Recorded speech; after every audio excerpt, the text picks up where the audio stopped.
my dream. The 2016 Jared Cook Tip-Off Classic on SUVtv.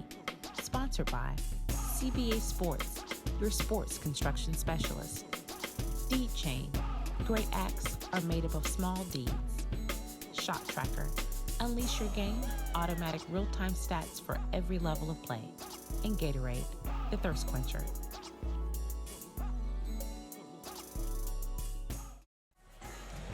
And welcome to the Jared Cook Classic Nightcap here on day one. And boy, do we have a treat for you. Marcus Burnett and Jasmine Jenkins here courtside. Gainesville versus Langston Hughes. Two state title contenders going at it here to finish up day one of the Jared Cook Classic. Jasmine, a pleasure to have you here on the mic. We've been looking forward to this one. It was circled in all of our pre-production calls, and here we are, we tipped off. I agree. I'm excited to see what Gainesville has in store, in particular being a Gainesville native. I didn't graduate from there, but, you know, it's close to home, so it's close to heart. They are a team that has high expectations and a lot of eyeballs on them from around the state. This is their first regular season contest. They had a preseason game against a program that has been synonymous with championships in Miller Grove. While they've graduated a lot of talent, they still have plenty left. And Gainesville gave them a lopsided loss there in that first preseason contest. So big things expected from the Red Elephants here in this season. They'll have their first possession here. Here's Rosser. Leaves that one just short. Rebound going to be pulled down there by Amit Bryant for Langston Hughes. Gainesville in the home whites. A nice gray. Could possibly call them charcoal jerseys for Langston Hughes. Spiffy get up. First points of the contest scored there by number 13, Jalen McClooney. McClooney makes it 2-0.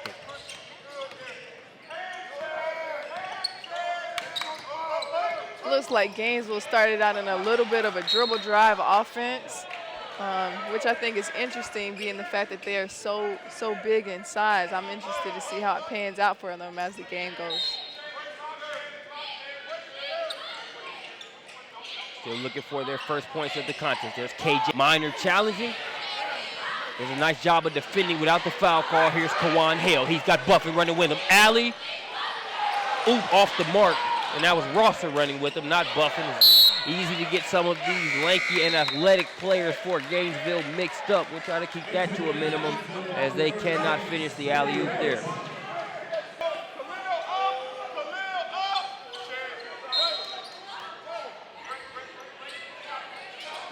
This is a highly anticipated matchup, and the energy hasn't disappointed. Just a 2-0 game, but already an intense matchup so far. Here's Cuffey, good footwork, a layup and score there for the Southeast Missouri State commit. Minor, he's hit some all-net three-pointers. That wasn't the way he wanted to get them, though. That first one off the mark, as Gainesville still stuck on the goose egg. Meanwhile, Langston Hughes looking to add to their lead. Mission accomplished. Landers Nolly left one basketball hotbed to go play for another there in the Chicagoland area at Curie High School there in Illinois. Got a state title. Now he's back in the Peach State looking to get one. 6-0 advantage so far for Langston Hughes.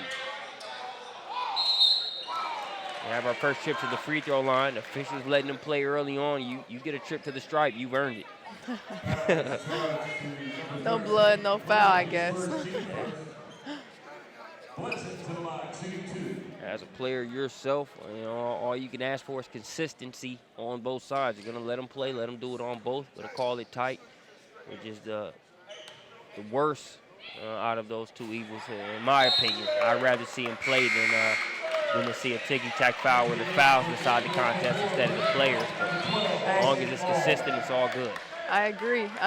Being a player, you know, someone that has played in the SEC where they don't call much of anything, I can appreciate, you know, just letting the players play. SEC in general, Vanderbilt specifically, as we mentioned, graduate of East Hall High School, so Hall County representing, still 6-0 unable to take advantage of that trip to the free throw line was Gainesville. Traveling violation going to be called there on Xavier Bledsoe. You can tell Coach Benji Wood for Gainesville did not come to play games. He's coming out to get this W. He's subbing early. He was like, okay, well, if you're not getting the job done, I know somebody that will. As we got a bloody mouth by Jalen McClooney.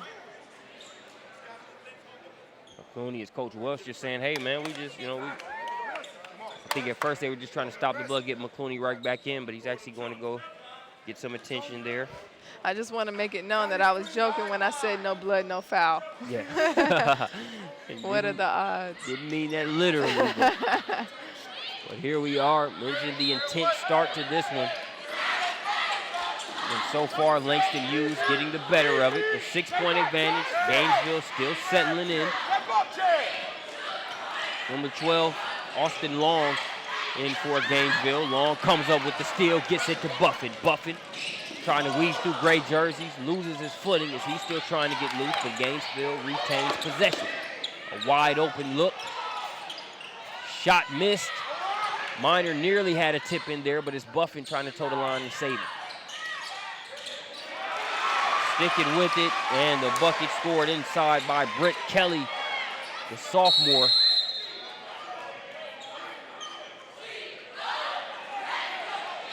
As you saw Kelly right there. Kelly like, look, that's their job to get the ball in inbound. And I'm here setting I don't know nothing about helping them with it. Got to set the tone. There are no friends on the court. I'm liking it. I'm liking it.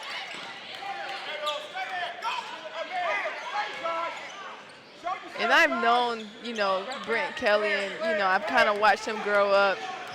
He's from Gainesville. I know his sister, who now plays at Life University. And it's just interesting. That's kind of the grit and, elbow grease that you have to have as an undersized guard like that. Saw a quote on Twitter today.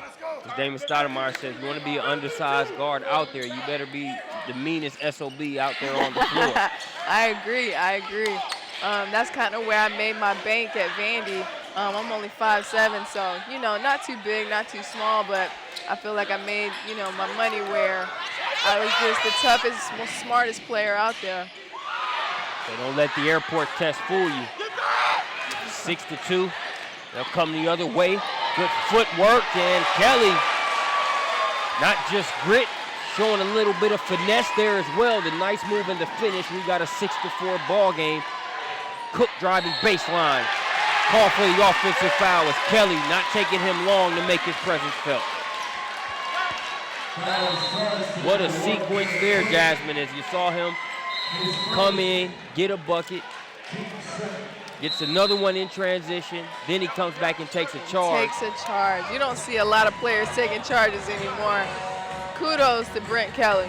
Kudos to Kelly. He and his teammates have made it a 6-4 ball game. We'll step away for a second. When we get back, good one, Langston Hughes versus Gainesville.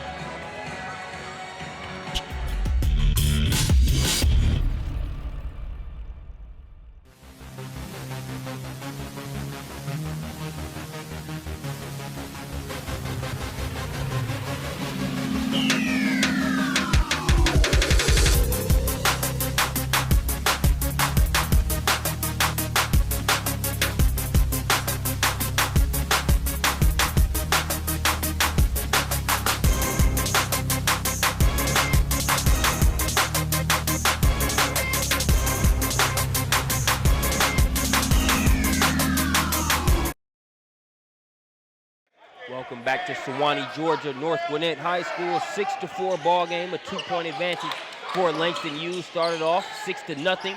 Since then, Gainesville has responded. We'll have a traveling violation called there on Kelly. The aforementioned Brent Kelly providing a spark off the bench. Smart move by the Langston Hughes coach to extend his defense with his size and length at his disposal. That was a smart move. Head coach for Langston Hughes, head coach Rory Welsh, played his college ball at Liberty University. College programs represented here when you look at this staff. Welsh from Liberty, assistant coach Kenny Green, Texas Pan American. Brett Lewis, Florida International University. And then you got John Inman and Charlie Pierre Lewis at Alabama A&M and Clark Atlanta University, respectively. So a lot of rings around the coaching tree there when it comes to basketball being played there at the next level here for this Langston Hughes staff. Buffing all by himself. Easy jam. That's just a little bit loose jam. Not going to hit you with the full tilt, just a little something to get loose. Just warming up. 6-6 ball game as Minor will be called for the foul. Coming and attacking right back as we're hearing some chatter. Derek Cook heads to the free throw line. He and Buffin exchange a few words. And Cook. you know, that's a tough foul call for, you know, any post player, any big guy on the inside, on the interior. You get the block, but then they call you with the body down low. How do you avoid that call? Yeah, especially with the way things have been called up to this point, you know. I agree. Austin Long checks back into the game. Cook signed with Northeastern University.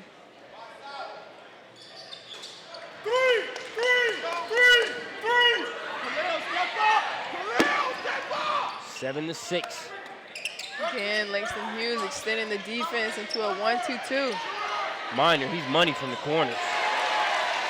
Layup. He kind of stared him down after he made the shot. Bailey Minor. Plenty of swag. I like it. Plenty of swag here in this game. And it's not just swag for show. It's let's make plays. Cuffy can't get the shot to go. Rebound going to be brought down there by Xavier Blexing. Blessing to Minor. Minor going up for the lay-in. Challenges Cook. Chest to chest and one. Minor not saying a word, just looking. Just talking with buckets and eyes. Marcus, I love the way this game has started. Stare downs, charges, elbows, bloody lips. It's going to be a great night. Our assistant basketball coach, replay Minor, that's chest to chest. Weight room, Bailey Minor with the finish, and that's in a good defender in Derek Cook. 7-11. First quarter score, Cook Stein for the rebound.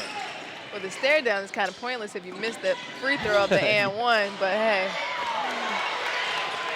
As Minor says, see, the savings was connected to the check on that free throw, you know.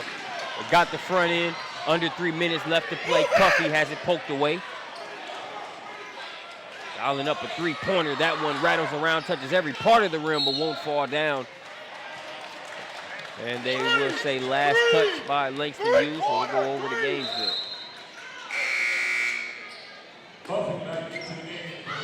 KJ Buffin checks back into the game. I think some of these substitutions you're seeing with Coach Wood is to, you know, kind of light a fire under some guys and also let them see the game from the bench for a second, but also keeping some guys relatively fresh when you look at some of these substitutions, as we see Buffin go there and finish through some of the contact and some talking going on as well. And I like how the refs aren't overdoing it.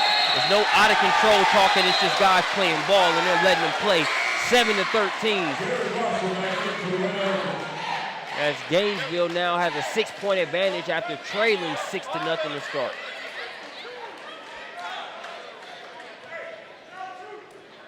I think it's interesting to see that the team really picked it up after Coach Wood started making some substitutions. You're right, Mark. When you get on that bench and you're able to see, you know, what's going on, how the defense is being played, but you're also able to catch your rhythm a little bit. Nice little heads over. That one's blocked against the glass. Couldn't agree with you more. Sometimes the feeling that soft seat makes you know I'd rather feel the hardwood under my feet than to feel these soft chairs at North Gwinnett. As Buffin will go to the line.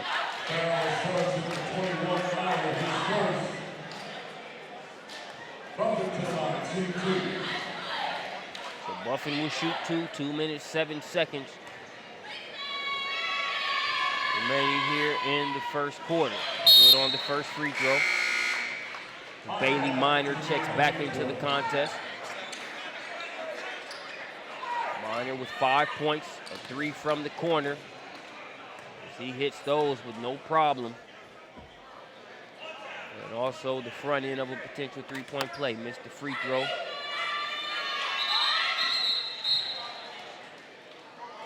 As we'll have a lane violation there. Getting a little antsy. 7-14.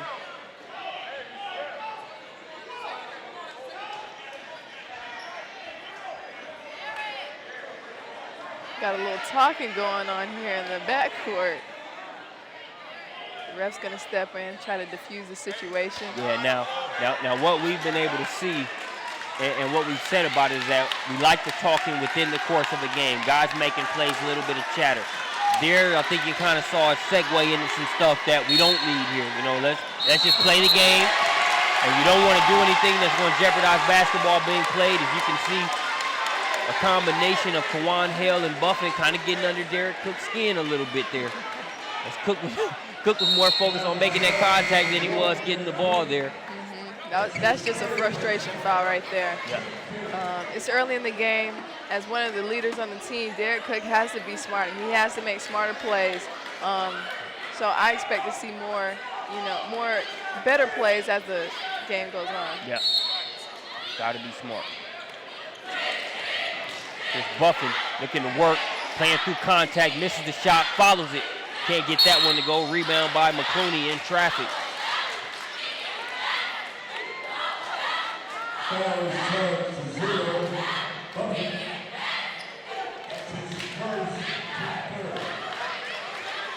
First foul going to go against KJ Buffin. His first personal foul, that is. 5 team fouls on the Langston Hughes side. 3 team fouls for Gainesville. Buffin comes right back, gets the steal. Austin Long ahead to Hale. Hale flies inside, can't get the shot to go. Cook with the rebound. Looks like he's got Cuffey ahead. Cuffey gonna take off, slam that one home. Not taking any chances on that one. He made sure it went in the basket. We're gonna have a bump there. Another foul by Derek Cook. This is not good for Langston Hughes. Got to be smarter. Actually, they got 20. They got 21 instead of 1 there.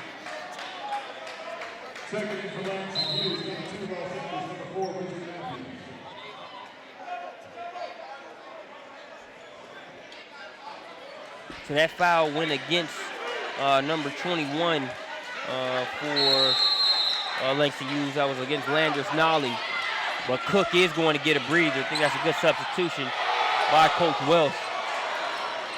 You see the Euro step, Bailey Minor rebounding like a man possessed inside. He's denied initially. And we're going to have a traveling violation. Going to go against Minor. Everybody's sort of looking for a jump ball there. Even Minor kind of paused like, okay, is it jump ball, no call? Ends up getting called for the travel to go back the other way. Can't assume. Got to play through the whistle. Everybody attempting to do their job in a pressure situation here. Langston Hughes, Gainesville, that applies to the officials as well. Got a good crowd on hand, 2 teams going at it. And coaches wanting this game. This is a great early season test for both of these squads. I think the officials doing a good job. They let them play early on, but now you see a couple calls making sure they kind of maintain order here. And I agree with, I don't like the tic-tac calls, but I agree with what the referees are doing. I spend a little bit of my time refereeing, and I got to tell you, it's all about game management. If you allow the players to play through fouls, somebody's going to get overly emotional and take it to the next level. As you see, the ref calling the tech there. See the tech's going to go against. Technical foul. Khalil Cuffey.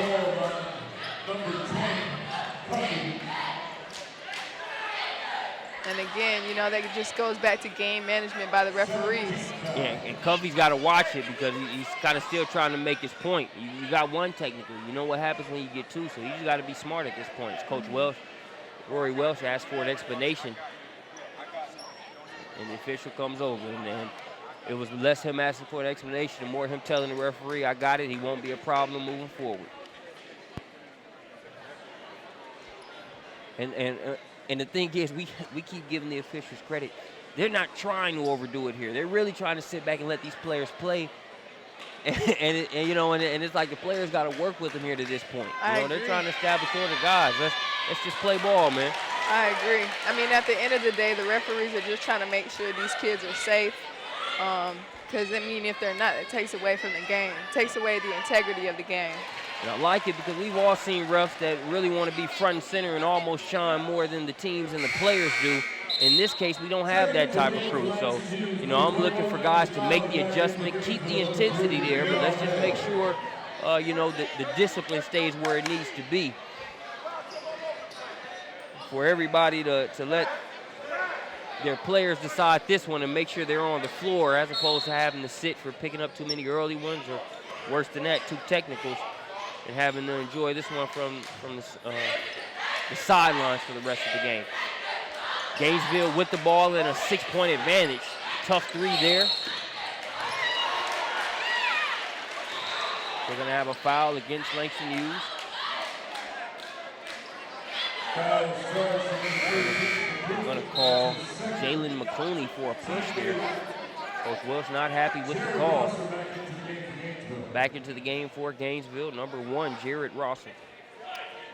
I'm interested to see how this unorthodox out-of-bounds underplay pans out. As you see, all 4 Gainesville players lined up in the corner. Not even lined up, kind of jumbled. Yeah, I'm anxious to see this too. Guess that's what they were looking for. Resulted in a wide open shot. Therefore, Bledson couldn't get it to go. 6-point game. Tough shot, challenged by Minor. He might have even got a piece of it. No good. Here's Britt Kelly. Kelly, back tap there. That was Landers Nolly. They got a hand on it, but they throw it away. Bledson looking for Hale. Hale takes a little bit of a bump. He'll kick it to Rosser from the corner.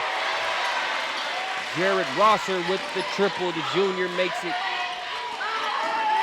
9-18. Gainesville with a 9-point advantage.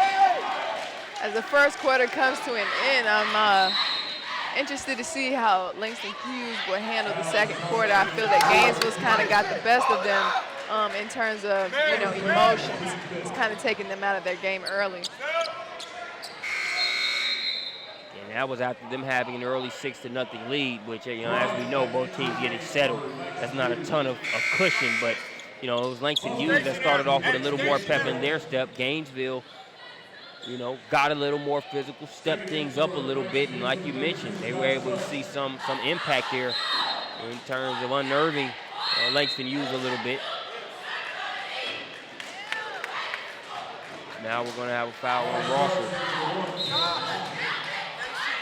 So Rosser going to have a seat, and in comes Austin Long.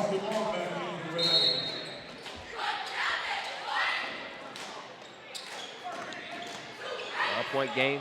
Probably be, I'm going to say it'll be the last possession, but Gainesville's going to get a shot as Landers Nolly knocks down the triple. 18-12. 2 seconds to work with. Hale driving in. Kind of forcing the issue there. That was a smart move as a point guard. You got to get to the rim, get a great shot. If not, get to the free throw line with 1 second left on the clock.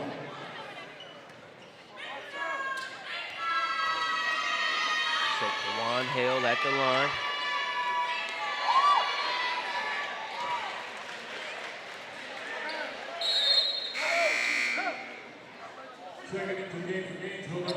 Man, Bryant, the young fella, was ready to box out there. He boxed out Buffin before the shot had even left Kawan Hale's hand. Coach Wells saying, you gotta wait until he actually shoots it.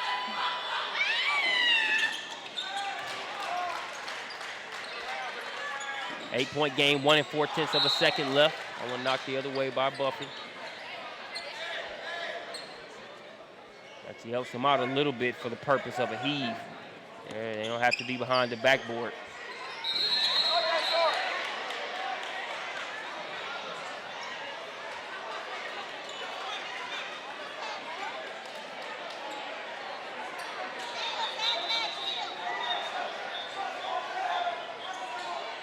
So here we're going to have some, and this is an interesting point because, you know, you can do that after a point is scored, but does that apply to free throws?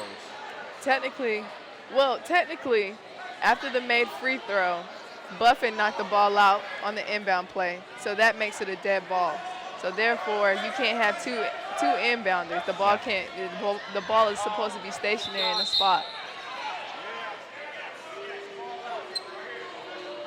So the officials coming together, making sure we're good to go there. Or maybe I was wrong. It looks like Langston Hughes is going to get the ball back with 1.2 on the clock. If they had 1:02 to the clock momentarily, they'll have to go from 1:02 to 1.2. We're down to 12, 1:02 to 12. Slowly but surely. Just going to run it out, see what happens. Hey, run it down. Let's see if we can get it at 1.2.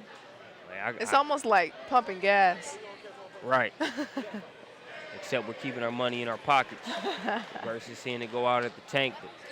But, hey, I'm not in any rush. I could see this game last a little bit longer than it's supposed to. Nolly throws it up. And that will do it for the first quarter. Shouldn't have to tell you to go anywhere. This is a great matchup. Gainesville, Langston Hughes. We'll be back with the second quarter on SUVtv.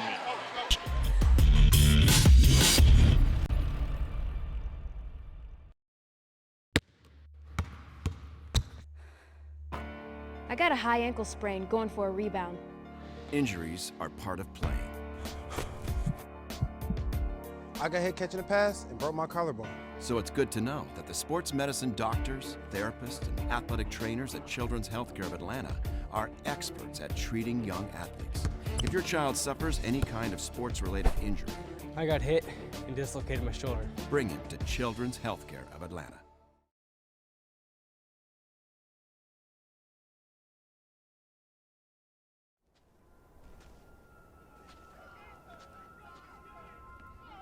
You're not supposed to be here.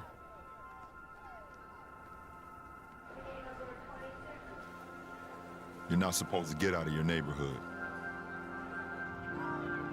You're not supposed to believe you can do it. Yeah, you were told you were going to be one of the greats. But they told so many others the same thing. You're not supposed to be here.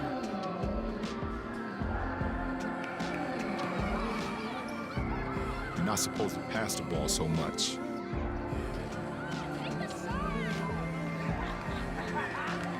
Or play like a giant. No matter what.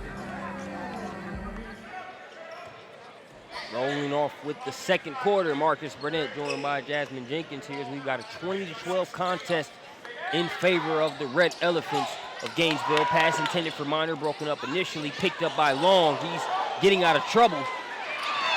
Langston Hughes still after it, and Bletson is able to serve as a lifeline. Hale gonna try the triple. That one's off the mark.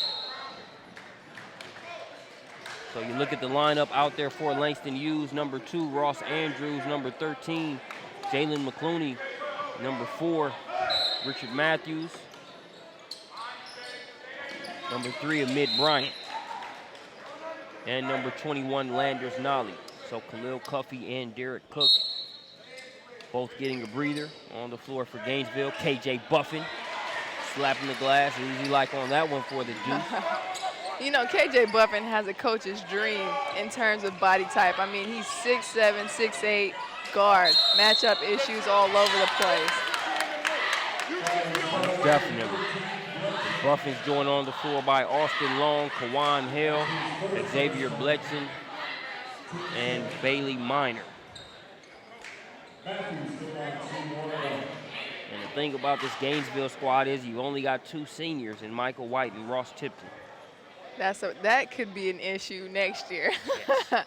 I know Gainesville's highly touted this year, but just imagine if they're only losing 2 people. I don't know if they're going to be a problem. Yeah, they're coming into the season walking pigeon-toed next year for sure. 22-12. Lead is now 10 for Gainesville. And you wonder how long Cuffey and Derek Cook will sit. Coach Welsh is going to get a full timeout, so we'll take a full with them. When we get back, we'll bring you more here. 10-point advantage now for the Red Elephants.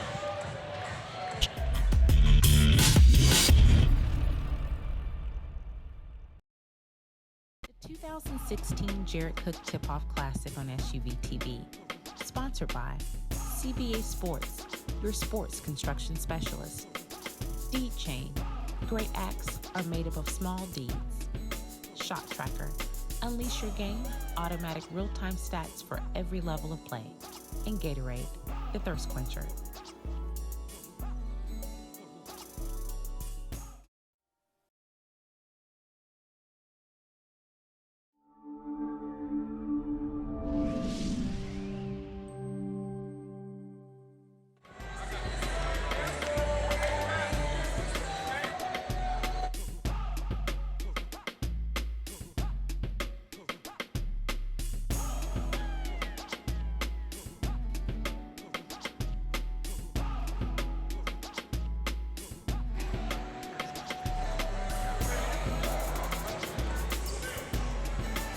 Back out of the timeout. That's Khalil Cuffey trying to check in. He will have to wait till the next dead ball. Miscommunication. Langston Hughes coming up with it. They had it momentarily, but lost it.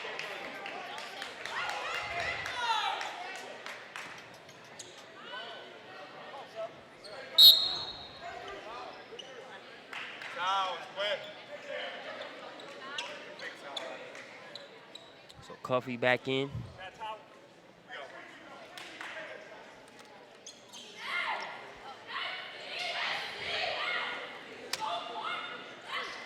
Safety first there. You see the officials making sure they take time to get that wet spot up. No need to rush that. Seeing moisture spots, unnecessary moisture spots create injuries, man. So let's err on the safe side there for everybody involved. I agree. If you're a player on the court, all of a sudden you hear the wet spot you didn't see. It's almost like hydroplaning in the car. We want no parts of it. So we resume play. Landers Nolly. Good defense there by Bailey Minor. Forces the bad shot. And here's Buffin. Buffin pass ahead to Bledson. Bledson goes behind the back. Now he'll find Kelly. Bledson hasn't been able to get that three-point stroke to fall as much as he'd like to, but chases down the long rebound.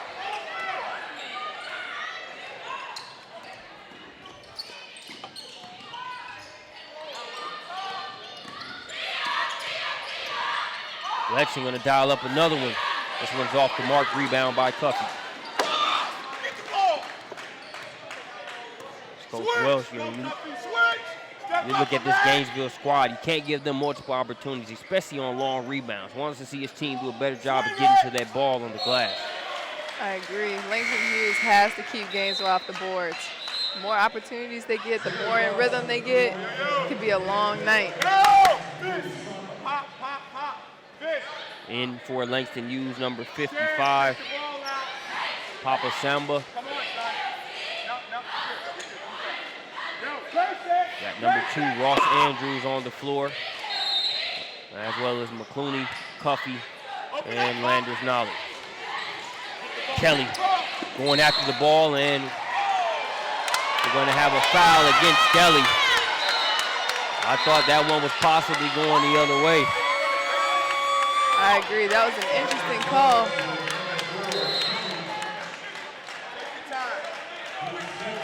Yeah.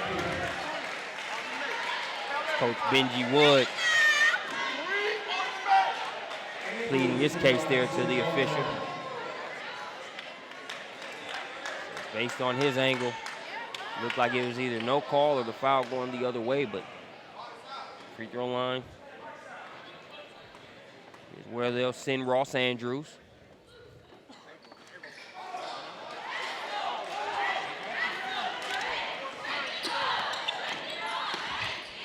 Rosser trying to step through. Called for the travel. Checking back in for Gainesville, number 13, Xavier Bledson, as they will give Bailey Minor a rest.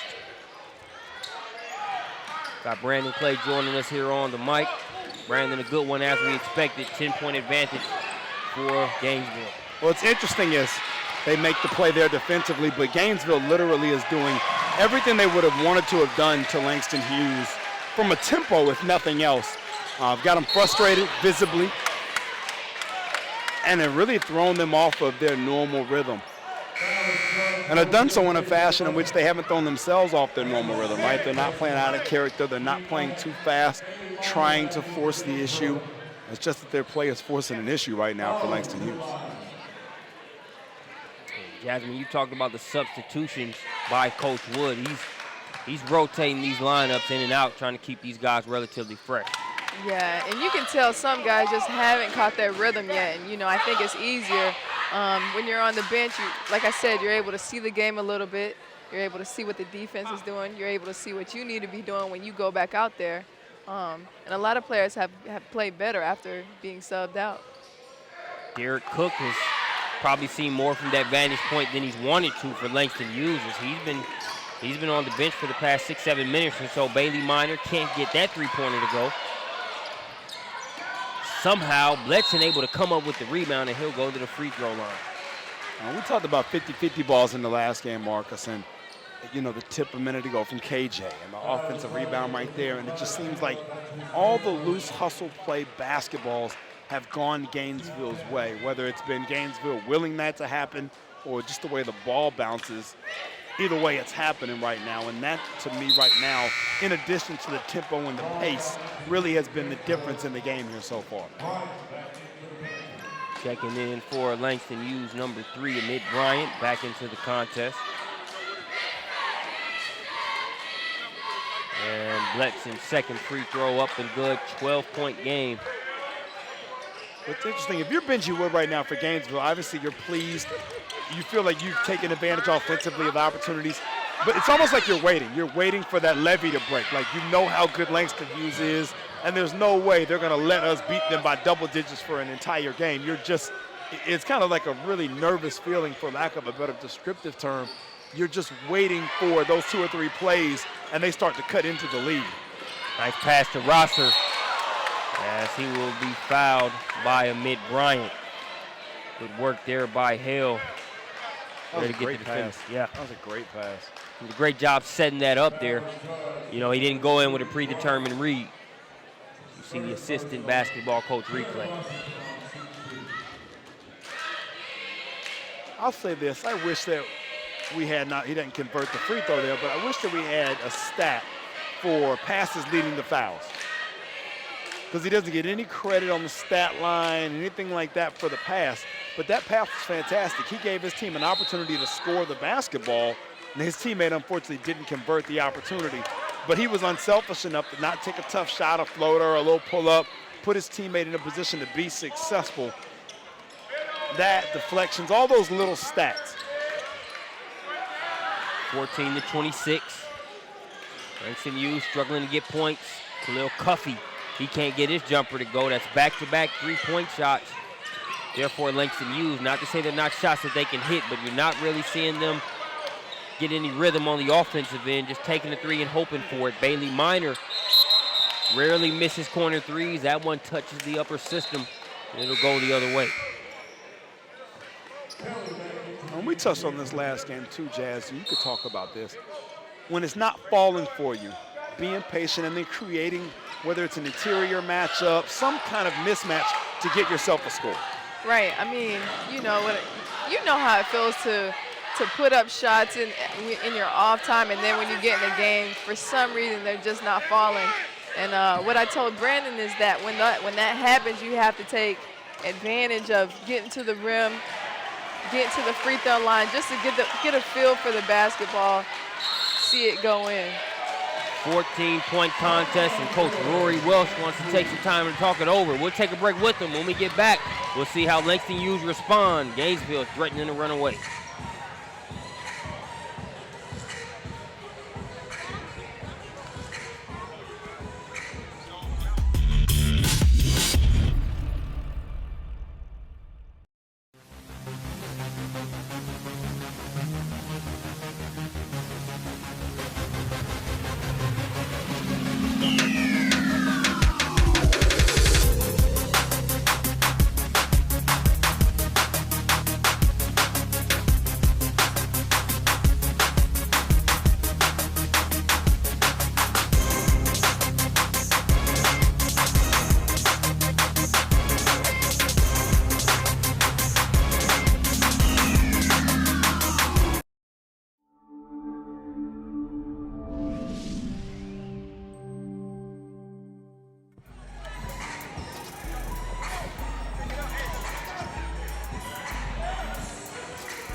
And welcome back to the Jarrett Cook Classic. Marcus Burnett going on the mic by Jasmine Jenkins, Brandon Clay here as well. And we've also got a guest on, Adrian Penland, talk about Gainesville basketball, AP, a member of that grassroots element going on there. I want to make sure I shout out folks all around the area and even the country who are tuned into this one.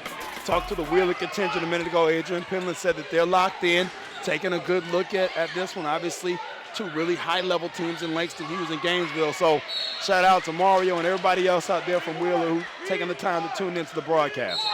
Yep. Speaking of Wheeler, on the upcoming SUVtv schedule, two top-tier events.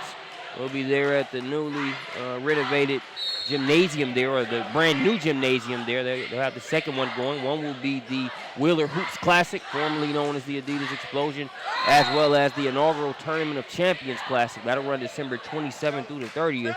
Two gyms, tons of talent there at the end of the year. Well, they've done a great job, not only with the building, but the team was featured in an Adidas commercial this past week. The new James Harden promotion. They've just done a great job of building a perennial national power over there. Jordan Usher in there this year, Jordan Tucker, E.J. Montgomery, loaded roster once again for the good folks over there in Marietta. So, AP, we got a great atmosphere here with Gainesville on the floor. What are your thoughts on the game so far here in this highly anticipated matchup? Man, this team from Gainesville is very athletic. They got 10 players who can just go at you, and they're an up and down team, shoot a lot of three-pointers, but play above the rim, and young players, and just get it done on both ends of the court.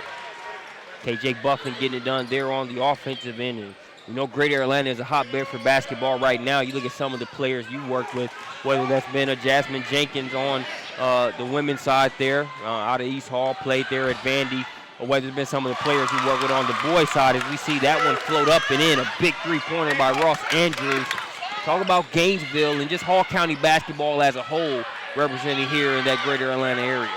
Man, yeah, these guys at Gainesville, man, they do a great job. KJ is one of the best juniors in the state, if not the best. I mean, you just see he just scored another bucket.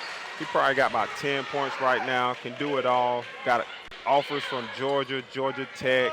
I know a lot of more schools in on them, so they got a great team. Brent Kelly, a good member of that team, as we've seen energy and production pick up for Gainesville when number 4 has been on the floor, the sophomore guard getting some crucial minutes here tonight. Well, I tell you what, I noticed that at the Elite Basketball Academy All-American camp last year. Kelly came in, made his presence felt. I saw him first at the Adrian Penland Showcase in August. He earned his invite. Same thing with Bailey Minor. So once again, we talk about the Hall County-Gainesville connection. DeMarcus Simons now, Georgia State freshman on hand, cheering his team on. They've done a great job. You talk about the pipeline with Simon sitting directly across from us there in the student section, still giving back to the community. It's one of those places that's special. I've had a chance to visit Lanier Land with Adrian when Gainesville's in the final game, and just to see the community embrace the guys and what they do, it's absolutely awesome. You know, Austin Long comes in, gives them a big bucket a minute ago. I know Adrian Penland has worked with Austin for years. When you talk about the resume and the litany of players, so many people, whether it's DeMarcus, EBA All-American, Brent Kelly, please believe Austin Long is earning his spot to EBA Top 40 in the spring with his play here. I love to see what they've done. And Langston Hughes now starting to get in the rhythm, and we're starting to see why they're so good right on cue. Khalil Cuffey, the CMO signee, trying to give us some more hair on the floor as he tries to help Langston Hughes close this gap. My only question is, have we seen the last of Derek Cook for this first half? Obviously, Coach Welch had his own rationale for kind of sitting him down, cooling him down a little bit, but he is a valuable resource for this Langston Hughes squad. I look for him to have a big second half after having to sit and sort of process this one for a good portion of the first. Yeah, I believe they banged him with that third foul there at the 2-minute mark in the first quarter. And personally, if I'm coaching, if a guy gets 3 in the first half, you got to ice him. Yeah, it doesn't matter. It's high school basketball. You just can't take that chance and get him a fourth one. You've got to ice him and hope that you can keep this thing within 10 to 12 going into halftime and come back fresh and anew for the second half. You know, Derek Cook is chomping at the bit to get back in this one, but again, got to play chess, not checkers. You get in, pick up that fourth before halftime. That's a tough spot to be in. Khalil Cuffey pulling up a 3. Ice cream to Lil Cuffey with a big jumper to make it 24-34. I'm going to say this again. I talked about Benji Wood not being comfortable, knowing good and well that this is a team that at any moment could explode for buckets. And here's Cuffey. Kind of cooled himself down, composed himself, layup, three. Now you're starting to see a little bit. And once again, this is without Cook. They're making a run, putting themselves in a position to be down single digits in a half where they have not been good. They would say that, coaches say that. This has not been the type of Langston Hughes team that I'm accustomed to, that AP's accustomed to, that you're accustomed to, Sean Williams, Jazz, anybody in the building. This is not what we're used to seeing. And they're still going to be within striking distance as long as something awry doesn't happen in the next 90 seconds. 11-point contest. Kelly checks in for Bailey Minor. Kawan Hill at the free throw line.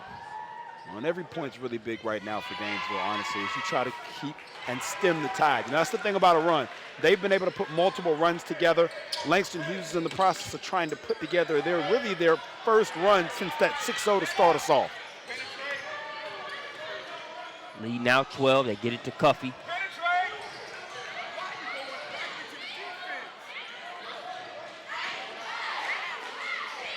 He already has one three-pointer here over the past few minutes. That one kicks off the back for Andrews, and they'll kick it back out to Cuffey and reset.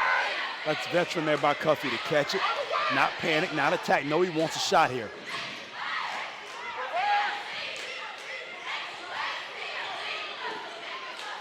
Two-pointer if it goes. That one off the mark. Kelly with the rebound. Well, and that's where you miss Cook. When you swing the ball, swing sides, get a full reversal, you want Cook with the ability to take that and make that play, and right now he's on the bench. Xavier Bledson, he missed his first few three-point tries, but the confidence was there. You see some of why he has it as he knocks down that one from the corner. A 15-point contest now. I thought AP made a great statement earlier when he talked about Gainesville hitting you from multiple ways with multiple people. Not only do they play 10, but they can use 10. When you look at the book, oh, what a shot. Oh, man. That's a grown man shot right there. That's big time. When you look at Gainesville and you look at the way that they play the game, any of these 10 guys are capable of getting into the scoring book at any moment, partly because of the unselfishness and partly because of the skill. Cuffey loses the handle. Gainesville comes away with it. Shot missed. Kelly with the rebound, and that will do it for the first half. It is a 13-point advantage for Gainesville. We'll be back with more Jared Cook Classic after this intermission. Every day is another beginning. Gonna make my move, gonna live my dream. Gonna make my move, gonna live my dream. Gonna make my move, gonna live my dream.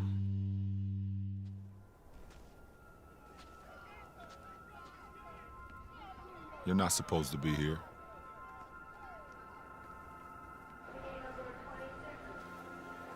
You're not supposed to get out of your neighborhood. You're not supposed to believe you can do it. Yeah, you were told you were going to be one of the greats. But they told so many others the same thing. You're not supposed to be here.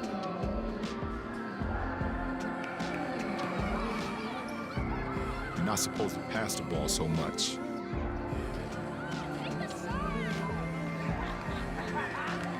Or play like a giant. No matter what.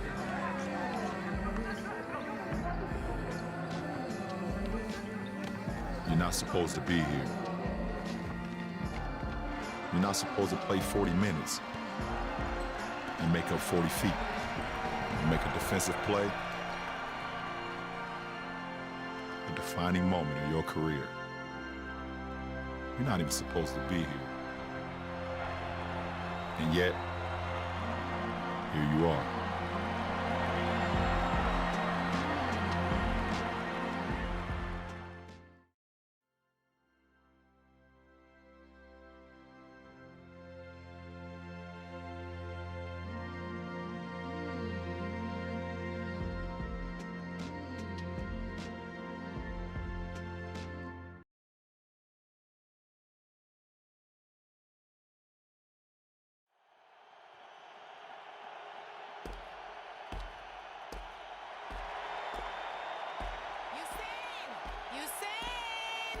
You saying you're gonna be late? No worries, Mama. Hey, wait! You forgot your lunch! Oh, that boy. Not gonna be late. Not gonna be late. Not gonna be late. Not gonna be late. Not gonna be late. Not gonna be late. Whoa. Pardon. Oh, excuse me. Yo. Sorry about that. Hey, boy. What's the matter with you? Not gonna be late. Not gonna be late. Not gonna be late. Not gonna be late. Not gonna be late. Huh? Bye. Bye-bye. The boy score fire. 5 laps, 10 wing sprints. Wow.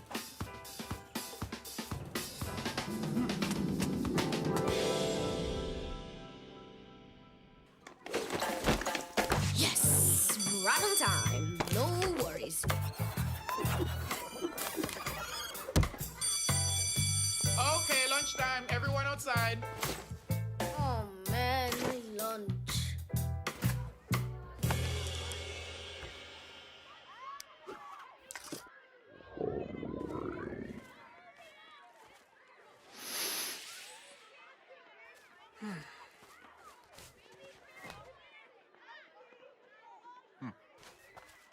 You're saying, right? You know, I don't think I'm gonna eat all of this. You want it? Yeah. Okay, then. It's yours. If you can beat him in a race. Race? Him? Come on, just from here to that tree. Okay. Okay.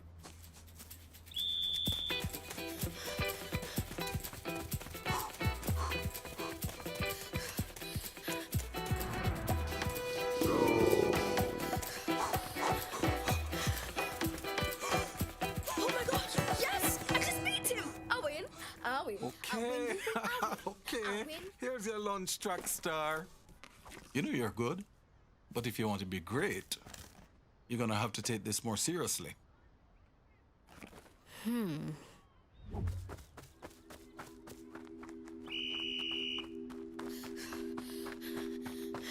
Here comes a teenage sensation, Usain Bolt, speeding down the stretch. Oh my God, look at this kid! Usain Bolt is on his way. The other men are trying to follow as best they can. Nobody. This youngster is absolutely incredible. Takes the lead to finish line. He's done it again.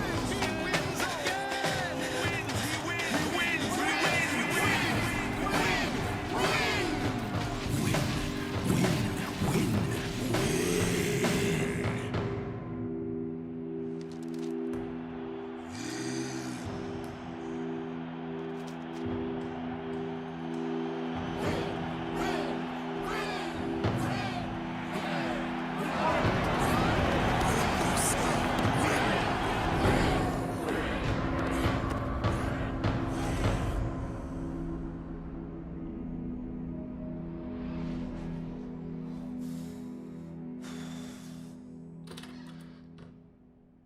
What's the matter, Usain? What if I don't win? What if you don't win? Since when did you become so serious, boy? Don't make me go there, Mama, please. Look at yourself, Usain. You're worried about the big race, worried about the big crowd out there. So many worries on your mind that you forgot which shoe goes on which foot. Maybe you forgot who you are too. The boy I know has no worries, because all worries ever do is weigh you down. Usain, you have to remember, you can always go faster when you keep it light. You see?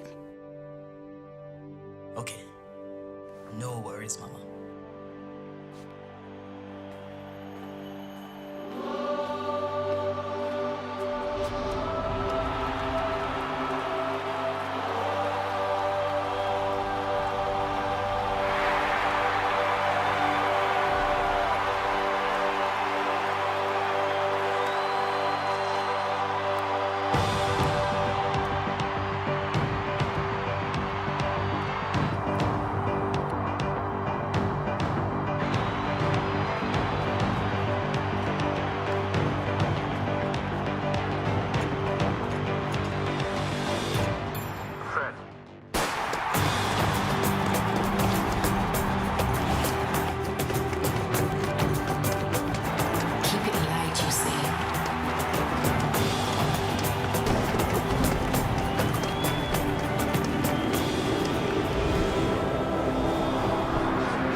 got a high ankle sprain going for a rebound.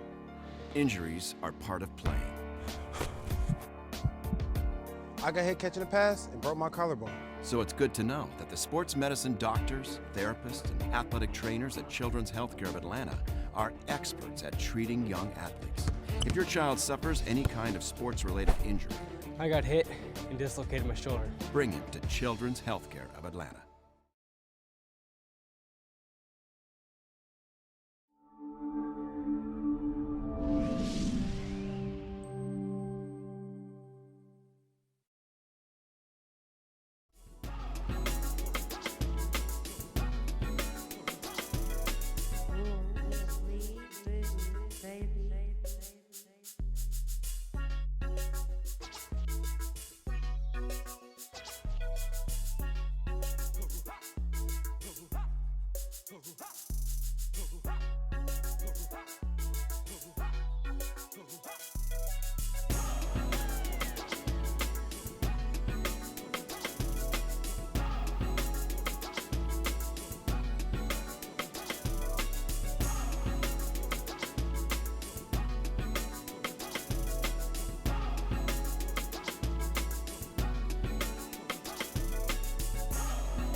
Second half underway here at the Jared Cook Classic.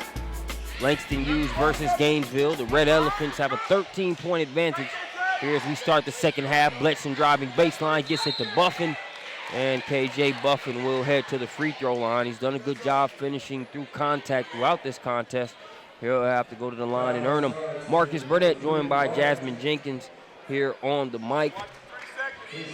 So Jasmine, we looked at this game early on. It was Langston Hughes that came out with a 6-0 advantage. Since then, Gainesville turned the intensity up, really got under the skin of Langston Hughes. And we saw Jared Cook have to sit for the majority of that first half after picking up 3 fouls. He's back on the floor now. We'll see how he impacts the first few minutes of this third quarter. I agree. And Khalil Cuffey kind of carried Langston Hughes in the first half. I think he did a really great job of just being a shot maker for them. But you know, as you know, basketball is a game of runs. It's not about who wins the battle. So we're in store for a pretty tight finish, I believe. Now, Landris Nolly knocked down that triple. Khalil Cuffey was calling for one more. Nolly took the shot, knocked it down. And Simo Sani will take that one, missed the shot, and finished with 11 first half points.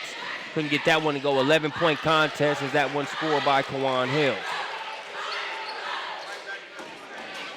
That's a tough finish by Kawan Hill. I'm really impressed with his athleticism, being that small of a guard.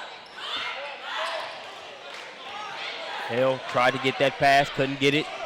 Contested shot. I think Rosser might have got a fingertip or two there on that one. Here's Hill coming the other way.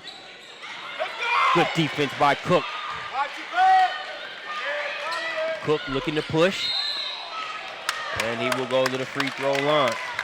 Derek Cook going to the line with the mindset like, listen, guys, I've been sitting on the bench for quite some time. Oh, yeah.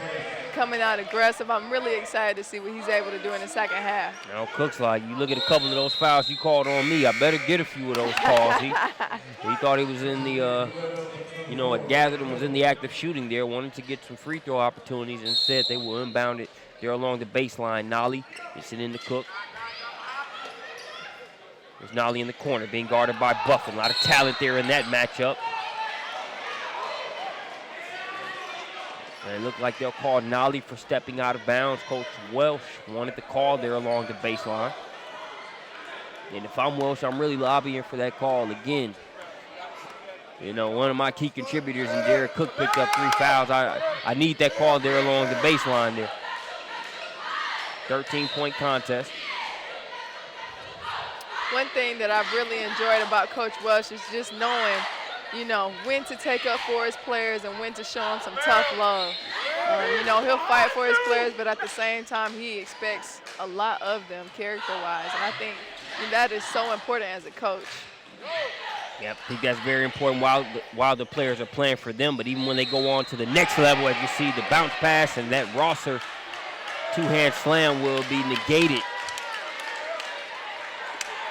As I believe we have a 3 in the key call. Coach Wood not happy with the call. But nonetheless, it'll be Langston Hughes' ball.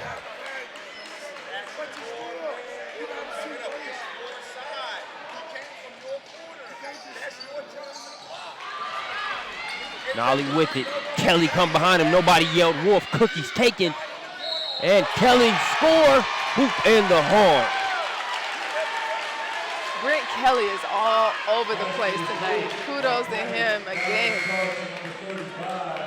Sophomore guard is bringing it. He just has a motor that no one else on the floor has right now. Doing it on both ends. Makes it 29-44.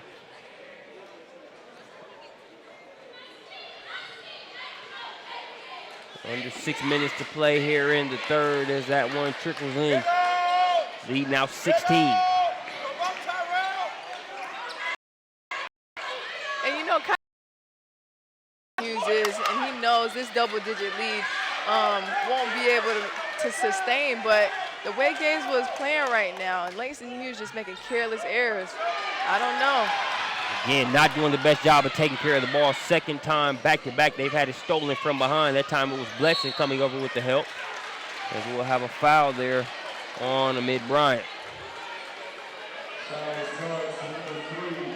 And you've got to know, Gainesville doing a better job of really flocking to the ball here to open the third quarter. You got to know somebody's coming. I know it's easier said than done when you're saying it from a courtside seat versus being out there on the floor, but a lot of it is, part of it is awareness. I feel like on that last play, you know, you got to be able to feel that defense coming over as Bledson was able to come and get the steal. But with Brent Kelly, it was just a matter of a lack of communication. Nobody yelled that Kelly was coming from behind. I agree. As he was able to steal that one. Got to take better care of the ball, get good shots on goal if you're Langston Hughes. Goaltending violation there against Buffin as Nolly lays that one in.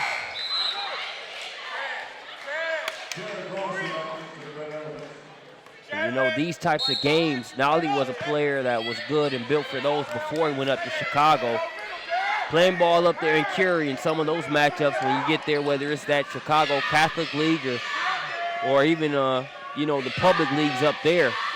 Tough, gritty brand of basketball, and so that year up there for Curie should definitely help Nolly in these types of environments, but also as the season goes on. I agree. Chicago is just known to be the mecca of tough basketball, blacktop, you know, just playing pickup outside. Again, no blood, no foul in Chicago. As Austin Long knocks down that jumper. Southpaw with the triple. I remember growing up, one of the toughest 3-on-3 tournaments to play in. It was a tournament called Shoot the Bull that the Chicago Bulls used to run. It was a 3-on-3 tournament, and it was one of those to where there were no referees. You called your own foul. So you got to not only be prepared to play physical, but you got to be prepared to make a call, have it disrespected, and be able to defend it on a whole nother level there where it really wasn't a lot of referee or really any official intervention. So if you were going there, it wasn't for the faint at heart, I'll tell you that much. 31-48, a 17-point lead for Gainesville. If you're Langston Hughes, they're just having to work a lot harder than Gainesville is having to work. Not that it's a total cakewalk on the offensive end for Gainesville, but Langston Hughes really having to expend a lot of energy just to get things set up, let alone actually being able to convert it into a score. I agree. I really, although Langston Hughes isn't playing as well as they would have want to, I really like the way Khalil Cuffey has kind of stepped in the leadership role, carried his team even after he received that technical in the first quarter. Pretty good defense by Minor there. Cuffey, reset, directed traffic, gets hit to Cook.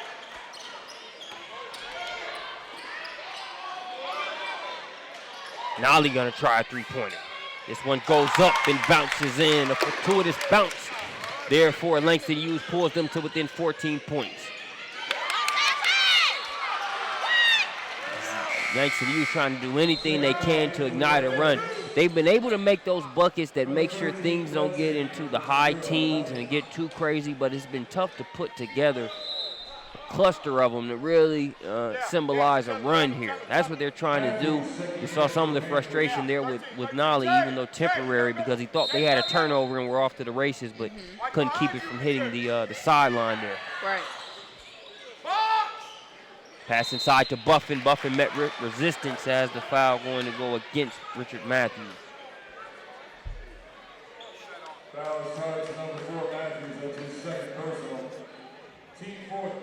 It's Matthews' second personal foul.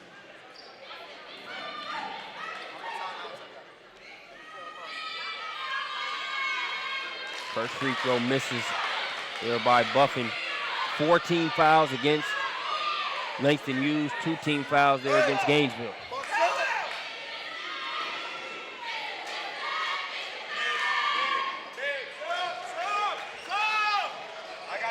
Langston Hughes wanted to get a sub in there. Couldn't get it in. Got a carrying violation there going to go against Jalen McClooney. I would have liked to see Jalen McClooney read the floor a little bit better. Initially, he had a one-on-one situation, but then Bailey Minor came in behind Bledson and kind of gave him some backup. Jalen McClooney there as he gets subbed out. Bill. Bledson with it now. He'll try a deep three-pointer. I was going to say ice cream, but we've seen enough of that here in this game. We'll just label that one a splash by Xavier Bledson. Very confident three-point shooter here for Gainesville. Langston Hughes get it ahead to Cook. Cook, nice bounce pass. Buffin changed that shot up there by Richard Matthews. Turned that one into a Barnum and Bailey shot. Now Bledson will get it to Buffin. Oh my goodness. Putting the moves on him. There's a quote, I don't know who it's by, but it's like it says you don't have to block every shot, you just have to make them think you're gonna block every shot. I say Matthews thought that. He did a double pump, twisted reverse, as Buffin went straight up on that one. So they got a full timeout. We'll take a full timeout with them. 34-52, Gainesville threatening to run away with this one.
Back out of the timeout.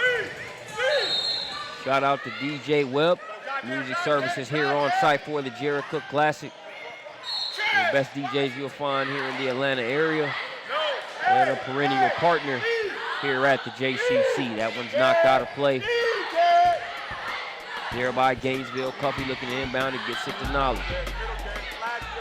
Cook has done a good job of avoiding that fourth foul, but still trying to be a little bit more productive as they try to close this gap. It's been good defense by Gainesville, but Eric Cook going to be an integral part of any comeback effort here as they trail by 18. Nolly, good job of being aggressive on the catch, fouled on the play.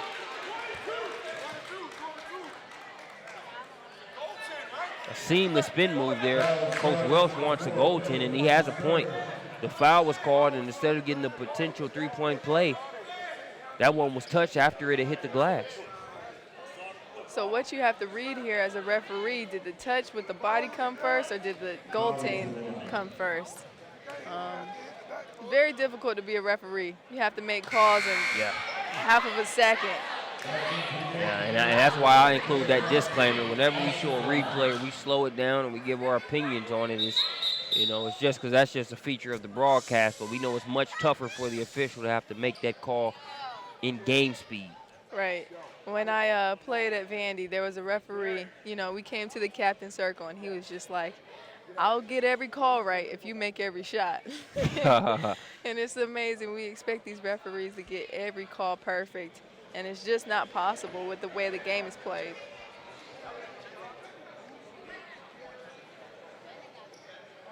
.228, and I think what they did, I think they went ahead and counted the bucket. So they went ahead and counted the bucket. They ended up getting that one right. So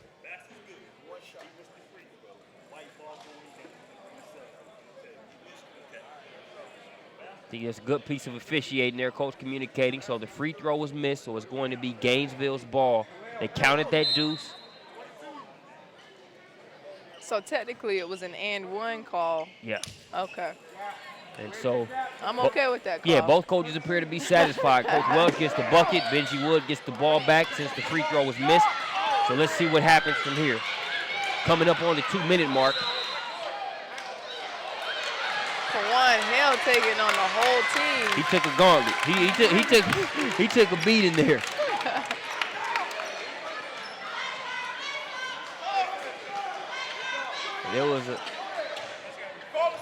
He was met with some physicality there at that half-court line, but he didn't make it obvious there by, putting both hands on his back or anything of that nature.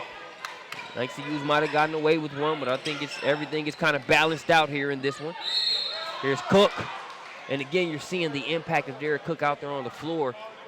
It's hard to operate in hypotheticals, but just, it's a safe assumption to say that the game would be different had he been on the floor more in the first half. Whether they would have the lead, that's to be determined, but he's a player that has too much of an impact on both ends for you not to feel like he could have had a factor on this deficit in some kind of way there in the first. But that's water under the bridge now. He's showing some of his value here, getting them more free throw line opportunities here over the past few minutes.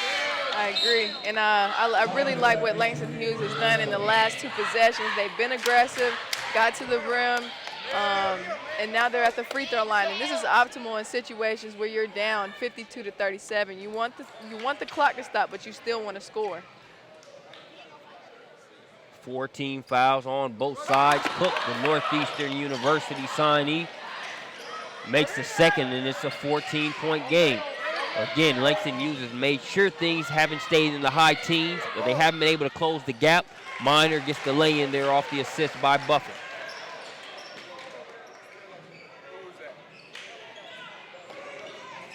They get it in to Nolly.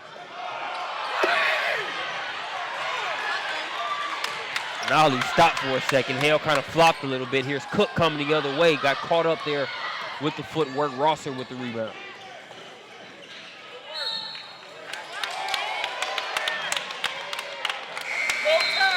The Gainesville contingent arguing that ball was touched out of bounds. Official has a different opinion, so it'll go back to Langston Hughes.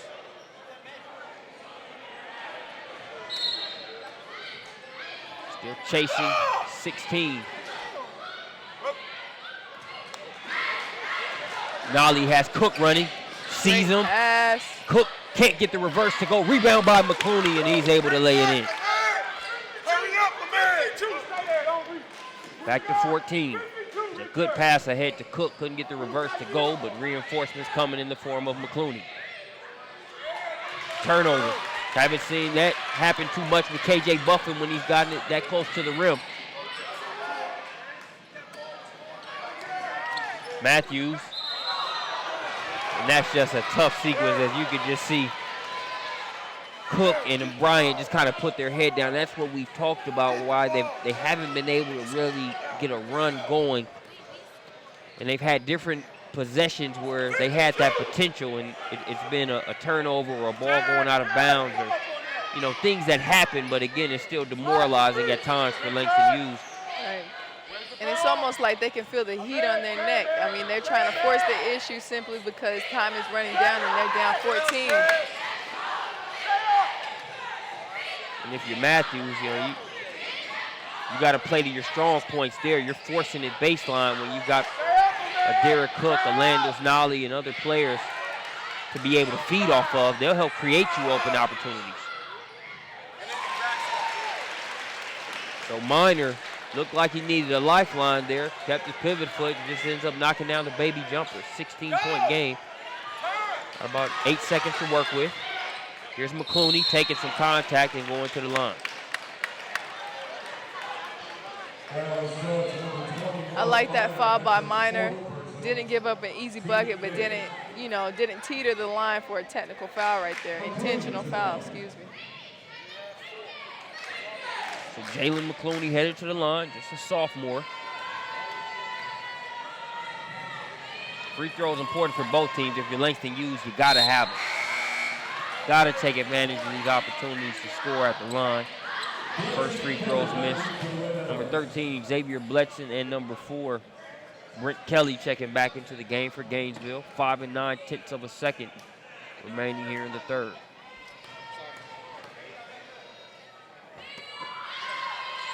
Misses both. Nolly trying to chase down the rebound, and great hustle by Landers Nolly as he gets them back in possession. Both free throws missed, and a Nolly hustle play will get them another crack at it. It's a very deep Gainesville team as Rosser goes to the bench. And Ross Tipton, the senior, checks in, nearly stolen. Nolly will put it up. Big three-pointer. Big three-pointer, the type of play that Langston Hughes might be able to feed off of there in the fourth quarter as Nolly knocks it down. 13-point contest. This next quarter will decide it. We'll be back here at the Jared Cook Classic.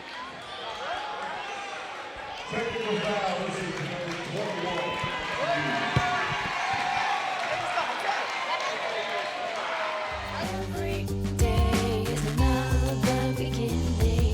Gonna make my move, gonna live my dream. Gonna make my move, gonna live my dream. Gonna make my move, gonna live my dream.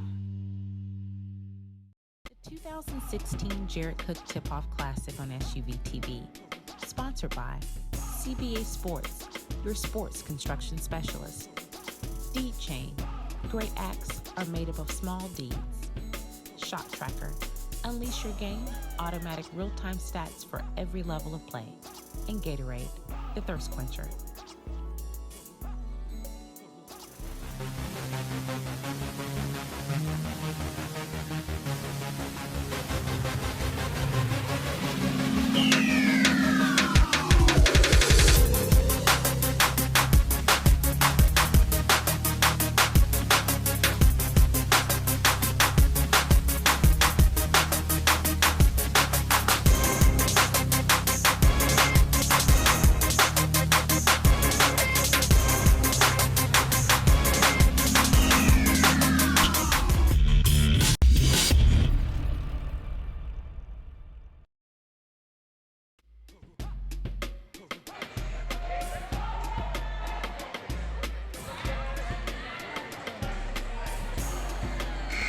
Fourth quarter, moments away from getting started here at North Gwinnett High School, home of the Jared Cook Classic. Great basketball and even greater cause as the event was created to increase awareness and also support for the Susan G. Coleman for the Cure, their greater Atlanta region. 10% of all proceeds will go to Coleman of greater Atlanta. Thank you for joining us here on SUVtv. So they are going to make it a technical. So a technical foul called on Landers Nolly. Didn't look like he said much for a technical to be warranted.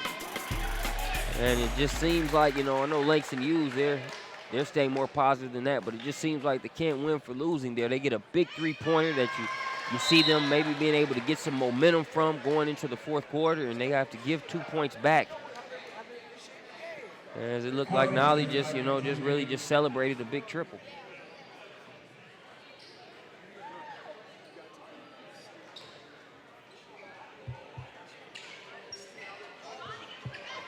As we have a quick break in the action, I think the The official was talking with Kawan Hale and then going to Coach Wood. And you made a good point about Rory Welsh earlier in the contest in terms of his coaching style and that happy medium between, you know, having his players back, knowing when to lobby with an official, but also when to take advantage of teaching moments with his players. Right.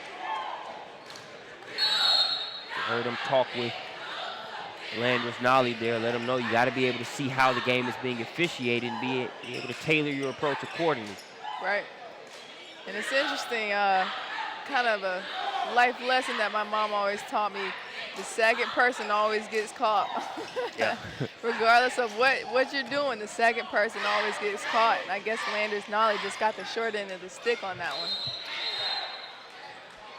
We'll have a timeout by Gainesville as Rosser was caught in a tough spot there in the corner.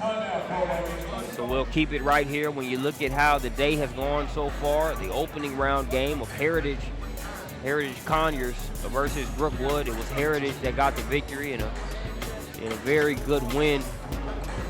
They appear to have some good depth this season. Byron Abrams and Isaiah Banks had great games. Jordan Thomas battled early foul trouble in order to contribute, and they had a host of sophomores that came off the bench that contributed, similarly how Brent Kelly has contributed in this one.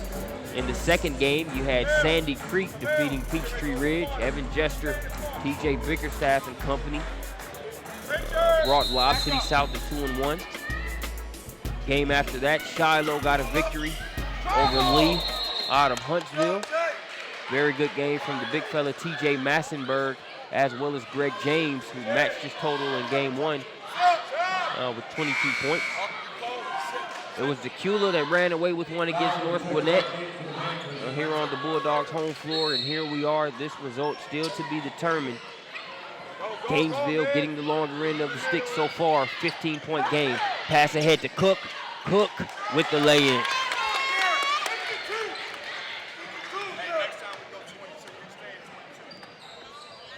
Lead now 13. Long pitch up his dribble in a dangerous spot now. Get it over to Rosser. Nolly defending. Trying to force a 5 count. Get it over to Buffin. Risky pass there. Buffin. 2 uncharacteristic turnovers here in the past 2 times he's gotten it. Khalil Cuffey is checked back in. Nolly looking like he was trying to pass that one. And he'll be called for the travel.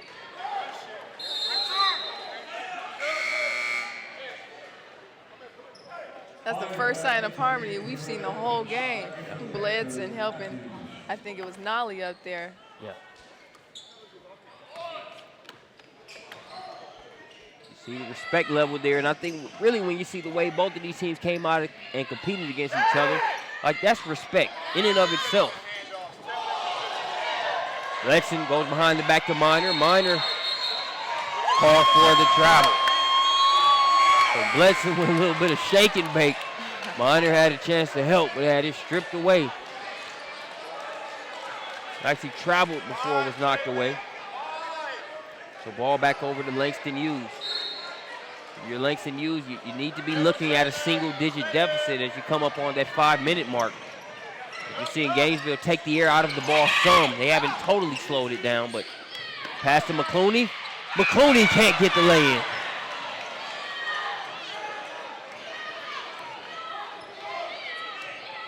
Tough break there. Layups missed. Bledson clearing it out.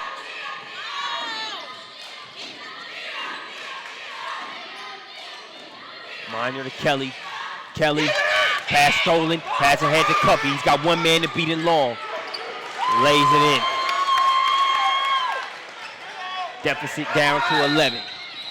And we're gonna get a timeout by Coach Wood. And it's that gray area to where if you're Gainesville, you don't wanna rush and get quick shots. You wanna run some clock, but you can't turn your offensive rhythm off going into game manager bowl because it can be tough to turn it on.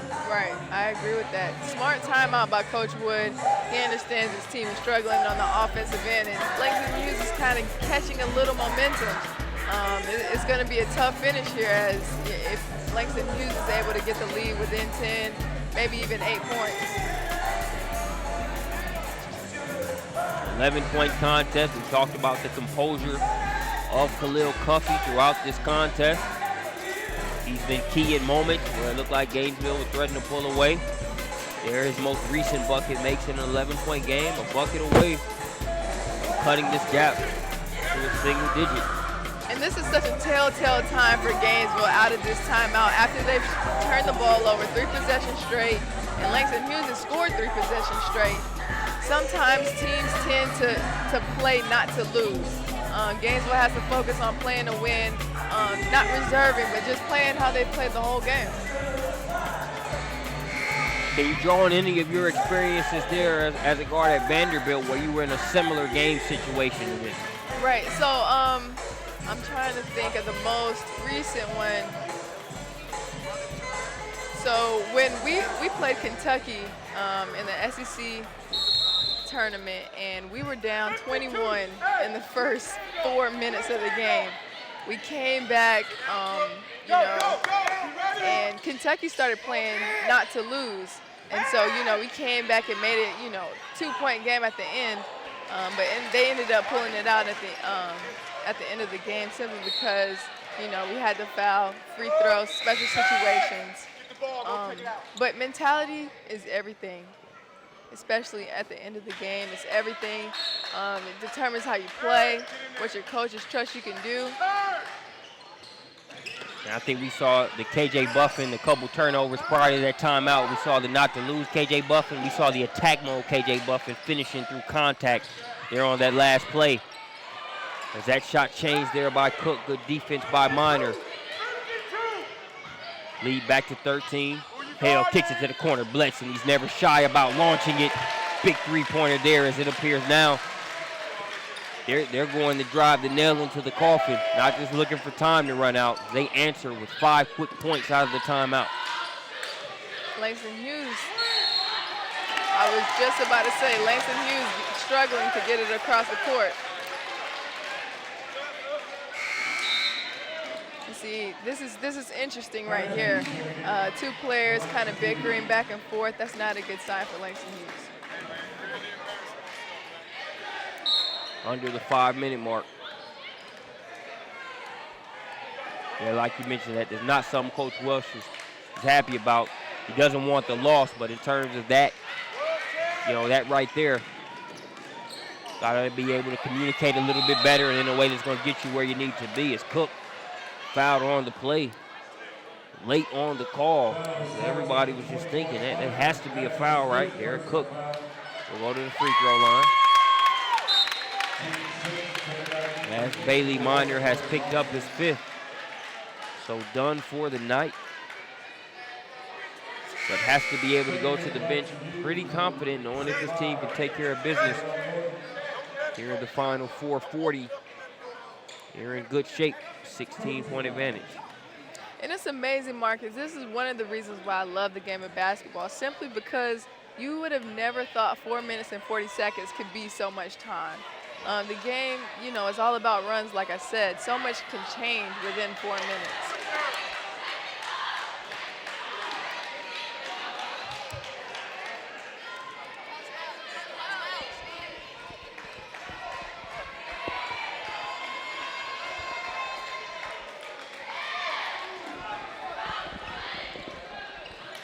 Got to hit those free throws to make some of the game-changing possibilities a lot more likely.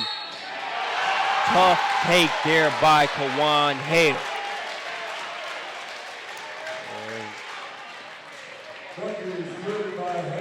Marcus Simons run from his seat there at half court, almost down to where the free throw line is, to applaud the efforts.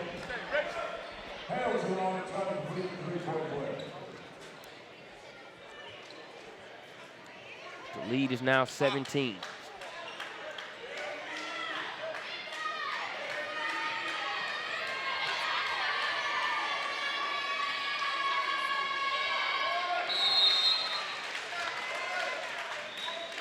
Subbing in for Langston Hughes, number 55, Papa Samba.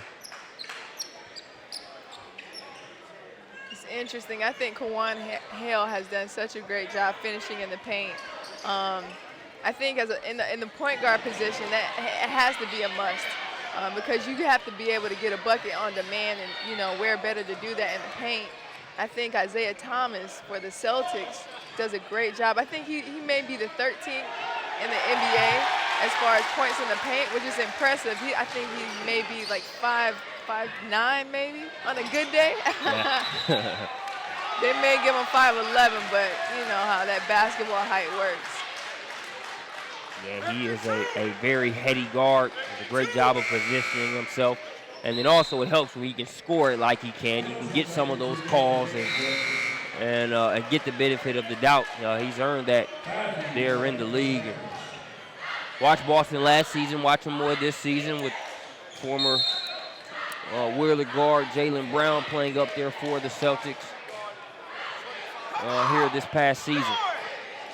And, of course, Al Horford being up there now, battling some injuries, but being a part of that Beantown faction there. Buffin can't get the shot to go. Derek Cook with the finish. Hey, Cook's going to fight till they're on the bus. Down by 18.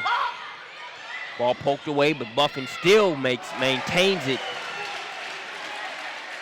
Contact does not bother KJ Buffin very much. Really, most of his buckets in this contest, he's brushed off contact amidst it. The lead is now 20. Cook still manufacturing out there. Derek Cook telling his teammates to move out of the way. I am coming through, and I'm trying to get a bucket. Fearless is Kawan Hale as he continues to attack him. You mentioned that telltale point in the game where, Gainesville, they were trying to do this, spread it out, let's just manage the game, move it around. And, it seemed like Coach Wood called that timeout and said, all right, fellas, let's just go ahead and wrap it up. And they came out in attack mode. KJ Buffin scored through a player out of the timeout. Since then, they haven't looked back.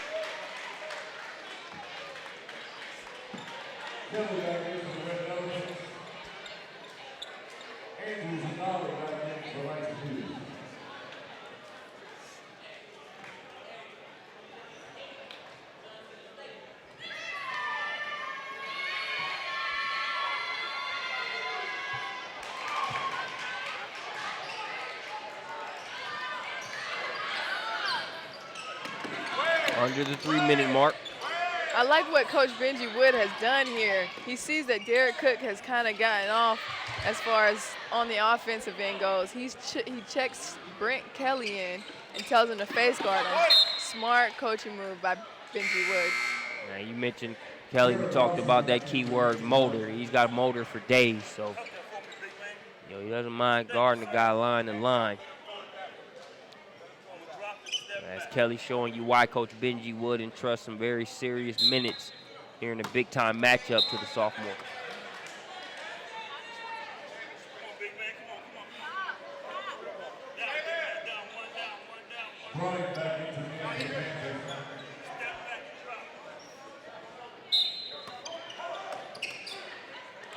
.245 left. Buffin to Bledson, trying to go for another three-pointer. This one's way off. But I haven't been able to say that too much with Bledson. He missed his first 2 or 3 three-point attempts. But he's got a handful of threes in this contest. Well, I'm sure a lot of the people watching this cast, have heard shooters have to have a short memory. Regardless of if it goes in, if it doesn't, you have to have a short memory. Remember your mechanics. Stay true to your work ethic, the shots that you put up before the game, and just let it go. Bledson has that down pat. He's been able to knock it down.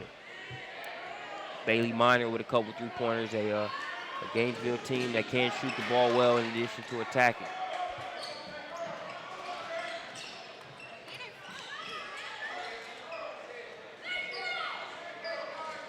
Now they are going to be a little bit more patient on the offensive end, clearing it out. Clean block up top there by Amid Bryant. So we mentioned the Wheeler Hoops Classic, December 3rd there at Wheeler High School. They'll have a Green Forest versus Wheeler. That'll be the nightcap, but a good lineup top to bottom. Check out the article on the SUVtv.com homepage for the complete lineup. Mentioned the Tournament of Champions December 27th through the 30th, but next week, the 25th and the 26th, Holiday Hoops giving there at Holy Innocents. Very good matchups there. So be sure to tune in here. We'll have 2 more days of the Jared Cook Classic, Monday and Tuesday. You see they're doubling Derek Cook there, trying to get the ball out of his hands, leaving nothing up to chance right there.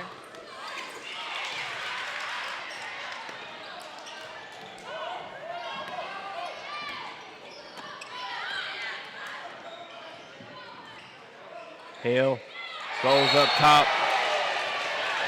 And they're going to call interference as Rosser, the ball was tipped, so he had to wait for a second, just kind of held on to the rim with the right hand and then dunked it with the left. Official says not so fast. And even Coach Benji Wood just sort of laughs that one off. Can't knock him for trying.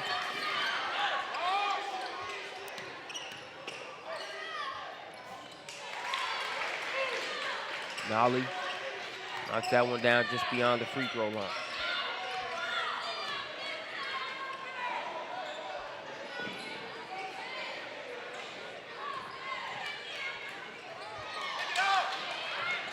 Hill, a little lackadaisical right there. Yeah. Turnover, 3-pointer. Knocked down there by Ross Andrews. Coach Wood gets a timeout, probably just to make a couple substitutions. The 30-second timeout. We'll keep it right here and look at some of the matchups that we'll have coming up there on Monday and Tuesday. Monday at 3:45 p.m. it'll be Etowah versus Cedar Shoals. Cedar Shoals made it to the Final Four last season. Lost just before the state championship game. Etowah, coached by Alan Whitehart. They'll be here. Lambert versus Duluth is the 5:20 p.m. tip. At 6:55 p.m. it'll be Gwinnett versus Gwinnett, North Gwinnett versus Central. And at 8:30 p.m. Shiloh will take on Tucker High School. On Tuesday the 21st, 3:45, Decula versus Brookwood. 5:20 p.m. Green Forest Academy makes their annual Jared Cook Classic appearance versus Mountain View. 6:55 p.m. on Tuesday, Peachtree Ridge versus Tucker. And North Gwinnett versus Etowah will be the final game of the 2016 Jared Cook Classic.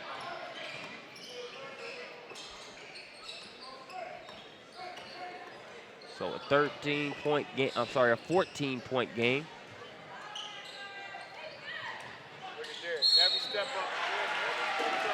And we talked about it throughout the game in terms of KJ Buffin and his ability to finish through contact. He gives us one more reminder with just over 30 seconds remaining on the clock, 30 9/10 of a second.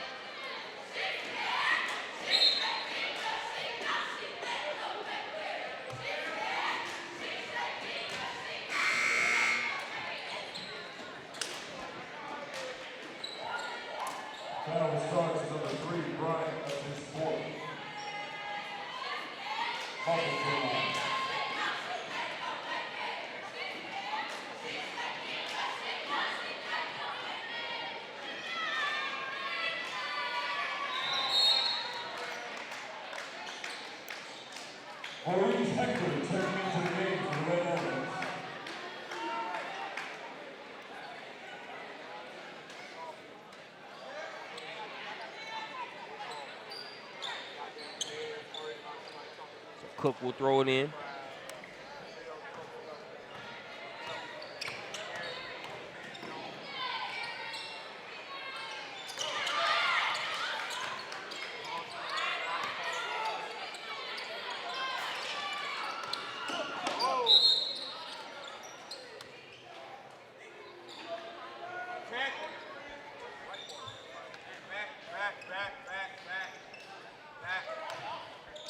Coach Welsh calls the Panthers back.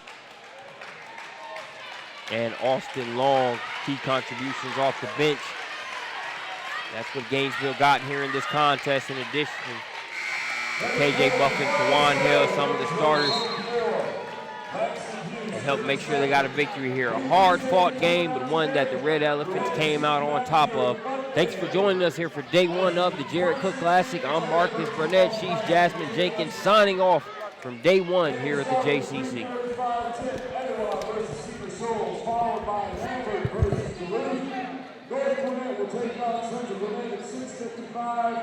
Every day is another beginning. Gonna make my move, gonna live my dream. Gonna make my move, gonna live my dream. Gonna make my move, gonna live my dream.